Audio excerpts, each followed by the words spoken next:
A very good morning to you all. आज मैं एक क्वेश्चन आपके सामने ये लेके आई हूँ, ये है सिटिंग अरेंजमेंट से। जनरली क्या होता है, जितने भी एग्जाम्स हैं जैसे कि एनटीपीसी है, यूपीएसआई है, बैंक्स हैं, इसमें सिटिंग अरेंजमेंट के जब क्वेश्चंस पूछे जाते हैं तो आपको डायरेक्शंस के साथ एटलीस्ट 3, 4, 5 एटलीस्ट 3 क्वेश्चंस तो उसमें दिए जाते हैं। किसी में 3, किसी में 4, किसी में 5, यानी एक ही पैटर्न से आपको डायरेक्टली 3, 4, 5 सवाल होते हैं। अगर आप उसे छोड़ते हैं तो एग्जैक्टली बहुत एक 3, 4, 5 सवाल एक साथ छोड़ना मुश्किल होता है, और आप अटेम्प्ट करते हैं तो उसमें छोटी छोटी कुछ चीजें होती हैं जो हमें उसको लगाते टाइम ध्यान रखनी है, क्योंकि अगर हम बहुत ज्यादा समय भी ले लेंगे एक सवाल करने में तो भी हमें लॉस है कि हम अगर 5 क्वेश्चन को 10 मिनट में लगा रहे हैं तो वो भी 2 मिनट का एक क्वेश्चन, हमें कोई फायदा नहीं है। तो दोनों ही चीजों को मैनेज करना है, हमें छोड़ना भी नहीं है और लगाना है तो बहुत अच्छे से लगाना है, यानी बहुत टाइम को सेट करते हुए। तो वो कौन कौन से अप्रोचेस हैं, हम बीच बीच में प्रैक्टिस सेट में बात करते रहते हैं कैसे हमें वो अप्रोचेस लगानी है। बाकी सेट्स में भी मैंने जो प्रैक्टिस सेट्स की सीरीज है उसमें भी पहले भी लगवा चुकी हूँ। अभी एक सवाल आपके सामने है, इसको देखते हैं हमें क्या निर्देश है और किस तरीके से हमें उसको लगाना है। देखिए, और आपकी यूपीएसआई, एनटीपीसी और बैंक स्पेशली इसके लिए तो ये बहुत ही इंपॉर्टेंट और बहुत ही ज्यादा बारीकी वाला टॉपिक है, जिसको आपको बहुत ही एकदम सावधानी के साथ लगाना होता है। तो देखते हैं किस तरीके से हम इसे लगा सकते हैं। देखिए, निर्देश दे रखे हमें, चलिए निर्देश दे रखे 11 व्यक्ति एक पंक्ति में बैठे हैं, ठीक है। वे सभी या तो उत्तर की ओर बैठे हैं, ठीक है, या दक्षिण की ओर है, ठीक है भाई। बी, डी और डी आई से बाईं ओर है। देखिए, पहले भी मैं टाइम टू टाइम आपको बता चुकी हूँ कि जब भी सिटिंग अरेंजमेंट का या पजल टाइप यानी बड़ा क्वेश्चन आएगा तो ऐसा नहीं है कि हम उसकी लैंग्वेज को पढ़ते जाएंगे और फिर जहां जहां सेट होगा बस लगाएंगे फिर दोबारा पढ़ेंगे। छोटे छोटे पॉइंट्स लिख लीजिए, उसके बाद जो पॉइंट सेट हो जाए उन्हें पहले लगाते जाइए और फिर लास्ट में जब सारे पॉइंट्स लिख जाएंगे फिर हमें बाद में, यानी कि ये जो निर्देश पूरे दे रखे हैं इनको दोबारा से नहीं पढ़ना, एक बार पढ़ने के बाद हमें इनको दोबारा से देखना भी नहीं है। छोटे हम पॉइंट देखे, 11 लोग हैं ना, तो अगर मैं यहाँ पे देखूं तो 1, 2, 3, 4, 5, 6, 7, 8, 9, 10, 11, ठीक है। 1, 2, 3, 4, 5, 6, 7, 8, 9, 10, 11। अब आप सोचेंगे मैंने 2 जगह क्यों किया, क्योंकि कई बार ऐसे चांसेस आते हैं कि हमें 2 अरेंजमेंट्स बनते हैं कि यहाँ भी एक को रख सकते हैं, यहाँ भी रख सकते हैं। तो ऐसे कंडीशन में एक ही में कटिंग करने से अच्छा है कि हम हमेशा कम से कम 2 से 3 अरेंजमेंट को साथ में लेके चलें, ठीक है। ये इसको सॉल्व करने का बहुत ही अच्छा तरीका होता है। तो देखते हैं आप पॉइंट्स को, क्या लिखा हुआ है। या तो दक्षिण की ओर होंगे सभी, ठीक है, या उत्तर की ओर होंगे, ठीक। बी और डी आई से बाईं ओर, ठीक है। देखिए, मेरा जो लिखने का तरीका है वो मैं आपको बताती जाऊंगी, बाकी अपने अपने तरीके हैं, आप कैसे भी लगा सकते हैं, मतलब पॉइंट्स को लिखने के। बी और डी आई से बाईं ओर, देखिए मेरा मानना है ये मैं इस वाले हाथ से लिख रही हूँ, यानी ये मेरा राइट हैंड है, ये मेरा लेफ्ट हैंड है, ठीक है।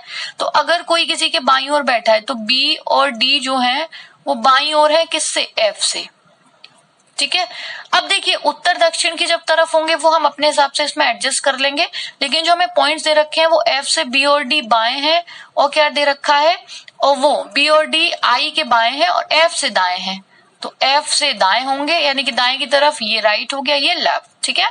जे बाएं छोर पर बैठा है, तो अगर उत्तर की ओर बैठे होंगे तो बायां छोर, देखिए ये वाला क्या होगा, उत्तर की तरफ मुख करके होंगे तो ये लेफ्ट, वो सॉरी ये राइट, ये लेफ्ट, और दक्षिण की तरफ होंगे तो ये लेफ्ट और ये राइट, ठीक है। क्योंकि उत्तर की ओर का मतलब है मेरा भी जो फेस है इस टाइम किधर की साइड है, ऐसे इसको हम उत्तर मानते हैं ना, तो उत्तर की तरफ है तो मेरा राइट राइट, मेरा लेफ्ट लेफ्ट, और अगर हम दक्षिण की तरफ कर देंगे तो ऑब्वियस सी बात है जस्ट अपोजिट हो जाएगा, ठीक है। चलिए आगे क्या दे रखा है, एफ और डी का हो गया। जे बाएं छोर पर बैठा है, अभी हम पूरा क्वेश्चन एक बार रीड करेंगे, यानी कि जे जब भी आएगा वो बाएं छोर पे है, ठीक है, लेफ्ट हैंड पे, ठीक। उसके बाद क्या दे रखा है, जी जे के दाईं ओर चौथे स्थान पर है, तो जे के दाईं ओर, तो जे के दाईं ओर चौथे स्थान पर कौन है, जी, ठीक है भाई। और क्या बोला गया है, जी और आई के मध्य दो व्यक्ति बैठे हैं, तो ठीक है जी और आई के मध्य में दो व्यक्ति, तो मध्य का मतलब मैं दोनों तरफ एरो कर देती हूँ।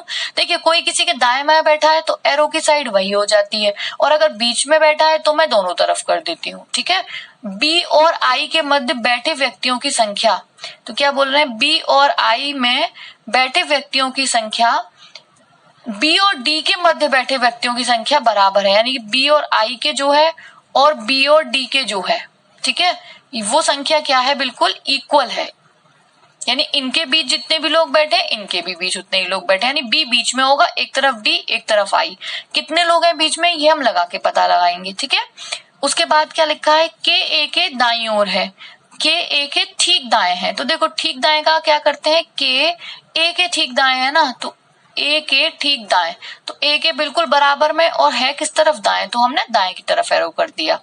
अगला, जो उत्तर की ओर उन्मुख नहीं है, देखिए यहां से हमें सवाल मिल गया क्योंकि सभी लोग एक ही तरफ उन्मुख हैं, तो उत्तर की ओर नहीं है तो सब लोग कहाँ पे उन्मुख है, दक्षिण की तरफ, तो हमें ये वाला पॉइंट अपना मिल चुका है। ठीक है, चलिए भाई नेक्स्ट क्या है, सी और बी के मध्य कम से कम दो व्यक्ति बैठे हैं। ठीक है, सी और बी के मध्य में कम से कम दो व्यक्ति, ठीक है, तो दो होंगे या दो से ज्यादा। ई और एच के मध्य बैठे व्यक्तियों की संख्या, ई और एच के बीच बैठे व्यक्तियों की संख्या एच और जी के मध्य बैठे व्यक्तियों की संख्या के बराबर है। सेम यही वाला पॉइंट आ गया, डी और आई वाला। ठीक है, नेक्स्ट क्या बोला है, एफ किसी अंतिम छोर से तीसरे पे है। ठीक है, एफ थर्ड एंड पे है, एफ थर्ड एंड पे है। ठीक, और लास्ट पॉइंट क्या है, ई आई के ठीक दाईं ओर है, तो आई के ठीक दाएं, तो आई से ठीक दाएं ई हो गया। ठीक है, तो देखिए अब ये पॉइंट्स हमने लिख लिए, अब हमें इस वाली जो ये लैंग्वेज है इसको नहीं देखना है सवाल लगाते टाइम, अब हमें केवल ये पॉइंट्स देखने हैं।